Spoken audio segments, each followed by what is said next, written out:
Lauren McCluskey was the kind of girl who lit up every room she entered.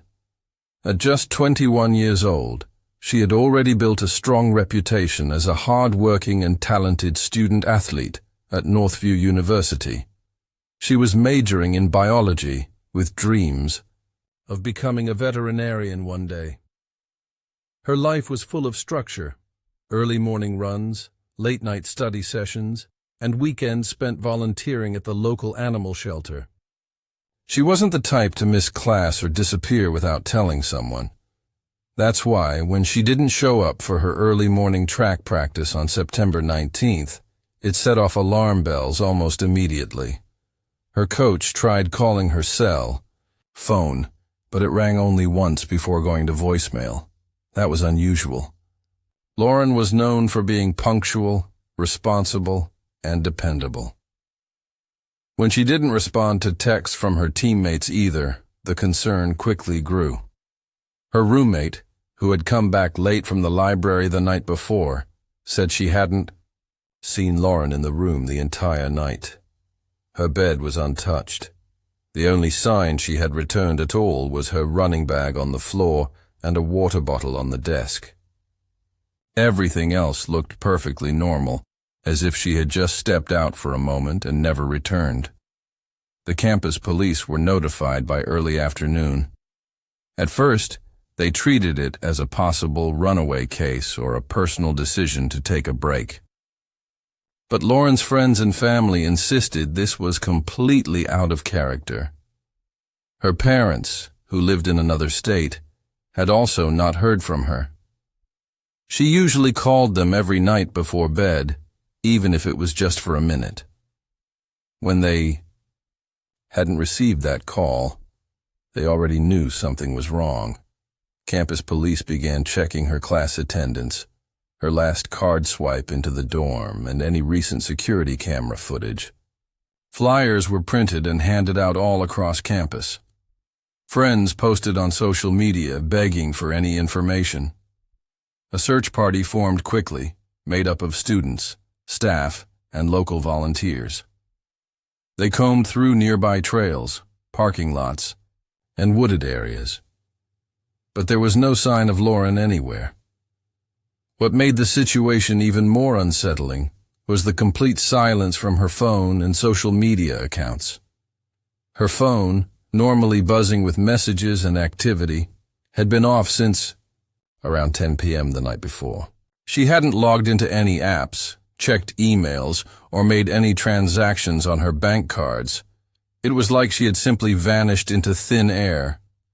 Rumors started swirling across campus. Some believed she had been kidnapped. Others thought maybe she had gotten into an accident or had run away due to stress. But those who knew Lauren well refused to believe she had left on her own. She had never shown any signs of depression or anxiety. She loved her life, her goals, and her routine. Something had happened that night. Something dark, unexpected, and deeply wrong.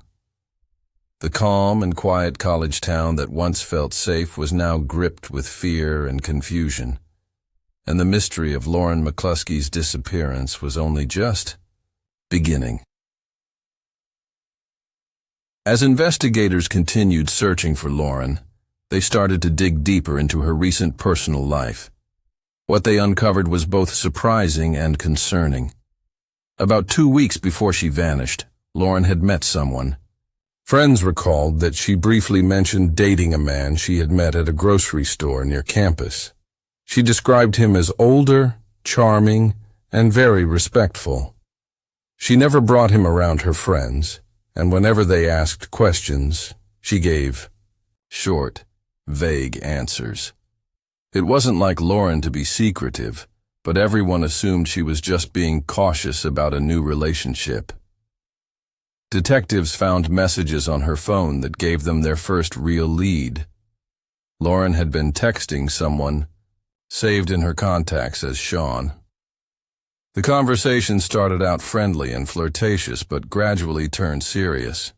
At one point, Lauren confronted him about lying. She discovered that Swan wasn't who he claimed to be. He had told her he was 26 and worked in construction.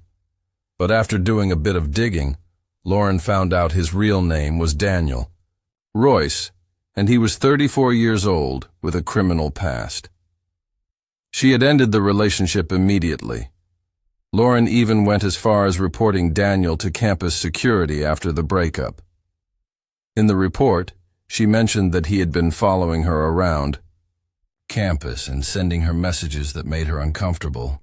But for reasons still unclear, the report wasn't taken seriously. It was filed, but no further steps were taken. No one contacted local authorities or issued any form of warning. That decision would later be viewed as a tragic oversight. When Albany police tried to track down Daniel Royce, they quickly learned just how dangerous he really was. He had a long history of using fake identities to manipulate women. He had served time for stalking, fraud, and domestic abuse. He was known for being smart, careful, and unpredictable. By the time investigators confirmed his real identity, he had already disappeared. Lauren's phone records showed that he had tried contacting her multiple times in the days leading up to her disappearance. Some of the messages were pleading, others were threatening. She had blocked his number, but he used different phones to reach her. It was clear he hadn't accepted the breakup. Now, with Daniel on the run and Lauren still missing, the case took a much darker turn. The idea that she had simply wandered off was no longer a possibility. It became more likely that she had been lured or forced into leaving with someone she didn't trust. Someone who had lied, manipulated, and possibly planned his actions well in advance. The peaceful image of Lauren's life was now shattered by the shadow of a dangerous man who had inserted himself into her world. Each new detail uncovered by investigators painted a chilling picture. Lauren had seen the warning signs, tried to get help, and done everything right. But still, she had vanished. Investigators knew that time was running out. Every hour that passed without a new lead made the situation more grim. Lauren's phone had not pinged a cell tower since the night she disappeared, and her bank accounts remained untouched. With Daniel Royce now the primary suspect, police focused on tracking his movements. But first, they needed to retrace Lauren's final steps. The university had a network of security cameras placed around dorm buildings, parking lots, and some key walking paths. Officers began combing through hours of footage, zeroing in on the night of September 18th. At 9:38 p.m., one camera caught Lauren entering her dorm building. She was wearing a gray hoodie, athletic leggings, and had her phone in her hand. She didn't appear scared or in distress. That was the last moment where everything seemed normal. About 30 minutes later, at 10:12 p.m., another camera positioned near the back entrance of the dorm captured a tall, hooded figure lurking in the shadows. He didn't try to enter the building. He simply stood outside, moving between trees and occasionally pacing back and forth. His face was obscured, but his body language was restless, agitated.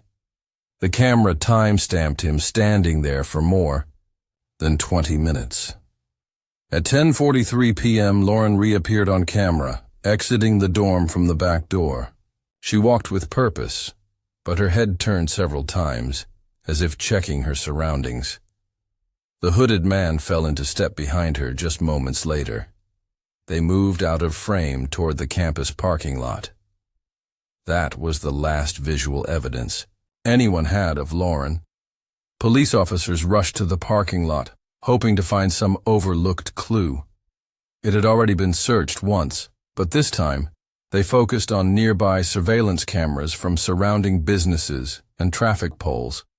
One gas station camera, facing the street across from campus, provided a partial breakthrough. At 10:57 p.m., It captured a dark sedan pulling out of a side street. Though the license plate wasn't visible, investigators recognized the driver, Daniel. Royce. The timestamp confirmed he had left the area just minutes after Lauren was seen on camera. That single frame was enough to obtain a warrant. Detectives discovered that Daniel had rented a vehicle under yet another fake name days before Lauren vanished. That car, however, had not been returned. The rental company marked it as stolen. As search teams expanded their perimeter, they looked for any sign of the car. Local authorities were alerted, and the car's license plate was entered into national databases. Still, the trail remained cold. What disturbed investigators the most was the calm, calculated way Daniel moved. He had covered his face, avoided obvious security areas, and used burner phones that were nearly impossible to trace. It was clear this wasn't a random act of violence. It was planned. With Lauren still missing and the evidence mounting against Daniel, the urgency shifted from hoping she was lost to fearing she was no longer alive. All the answers now seemed to lie with a man who had disappeared just as quickly and silently as Lauren had. 5 days had passed since Lauren's disappearance. The investigation had reached a critical point. Public pressure was mounting. News outlets were covering the story nonstop, and community members were holding candlelight vigils. Despite all efforts, there was still no sign of Lauren herself. With Daniel Royce identified as the prime suspect and still on the run, detectives turned their focus to his recent transactions and behavior. One detail caught their attention.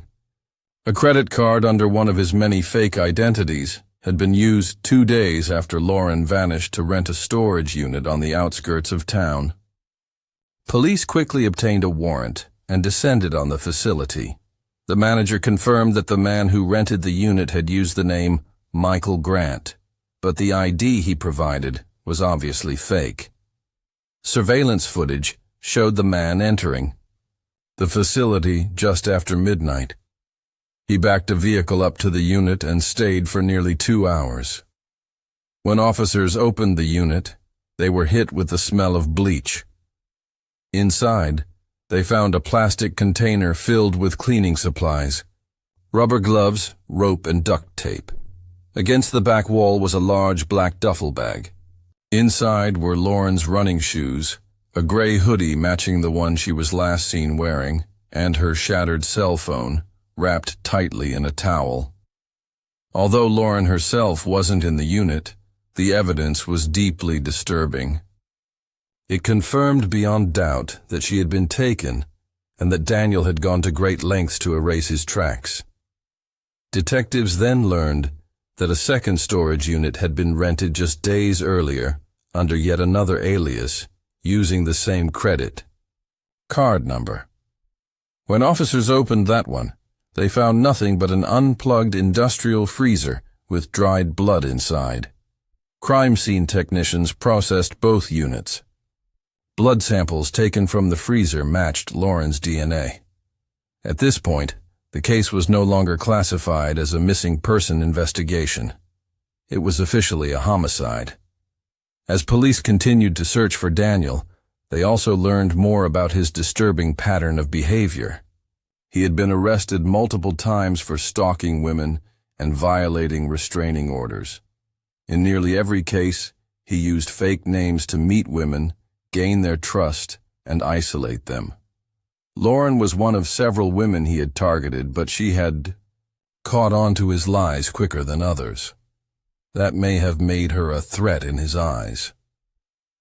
With the discovery of Lauren's belongings in the freezer, a clearer timeline began to form. Daniel had likely lured her out of the dorm, forced her into his vehicle, and taken her directly to the storage facility. The absence of struggle in her dorm or nearby areas suggested she complied out of fear or confusion. What happened after? That point could only be guessed. but all signs pointed to a calculated and horrific crime carried out by someone who had been planning it for weeks. Now, the priority shifted. They had the evidence, they had the motive, but they still didn't have Daniel. And until they found him, the case couldn't truly be closed. A week after Lauren vanished, the search for Daniel Royce finally came to an end. A motel clerk in Suspenseful, a small town 3 states away, recognized his face from a news broadcast and called authorities. Police swarmed the motel within hours. Daniel was arrested without resistance. Inside the room they found multiple fake IDs, prepaid phones, a wig, and a handwritten journal. The journal contained disturbing entries, detailed plans outlining how to follow, isolate, and ultimately control someone. The final pages focused entirely on Lauren. Back in Northview, investigators worked quickly to build a case. The physical evidence from the storage unit, the blood in the freezer, and the surveillance footage were enough to charge Daniel with murder. But prosecutors wanted the strongest case possible. For that, they needed to understand why Lauren had walked out of her dorm that night and followed the man who had already lied to and frightened her. The answer was buried in the digital evidence retrieved from Daniel's phone. It took days to unlock the device, but what they found was worse than anyone imagined.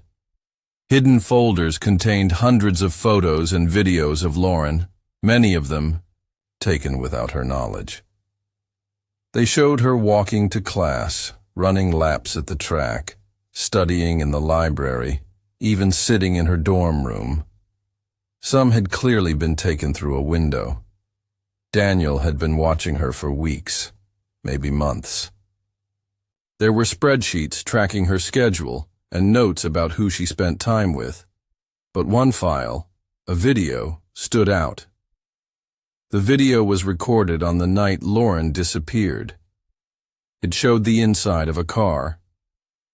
Lauren sat in the passenger seat, visibly frightened, clutching her phone. Daniel's voice could be heard calmly demanding that she stop resisting and come with him. She asked to leave. She asked to go home. The video ended abruptly. The timestamp matched the exact time her phone had gone offline. That video became the central piece of evidence in court.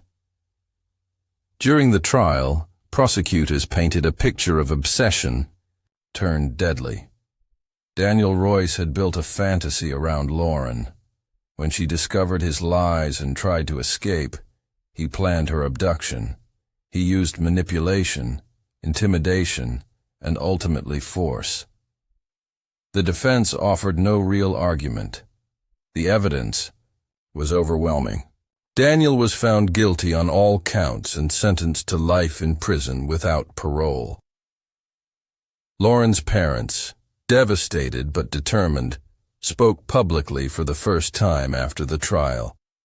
They revealed that Lauren had tried to protect herself. She had reported Daniel. She had blocked his numbers. She had done everything a person is told to do. But the systems in place to protect her had failed. In the months that followed, new laws were proposed in her name, pushing for better tracking of known stalkers, stronger responses to harassment reports, and increased support for campus safety initiatives. Lauren's story became a rallying cry for change.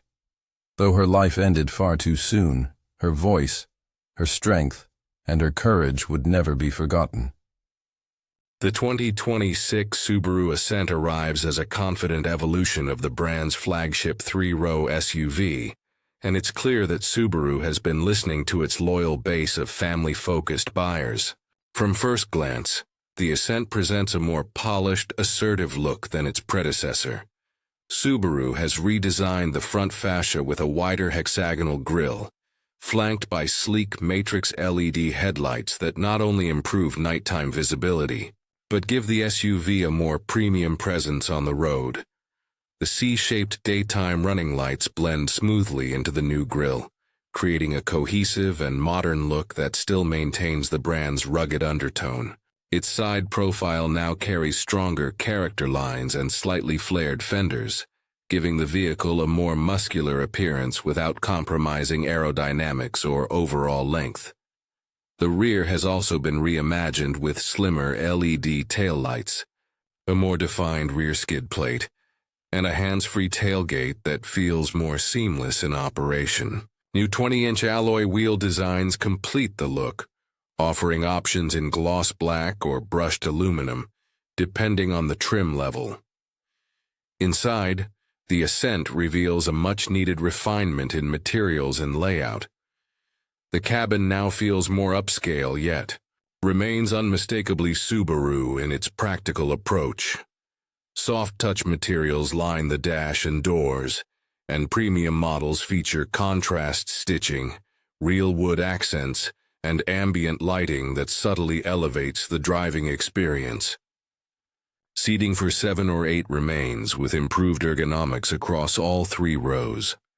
The second row can be optioned as a bench or captain's chairs, and both offer better sliding and reclining functionality for easier access to the third row. All seats now come with additional padding and lumbar support, while heated and ventilated functions are available for the front and second row passengers on higher trims.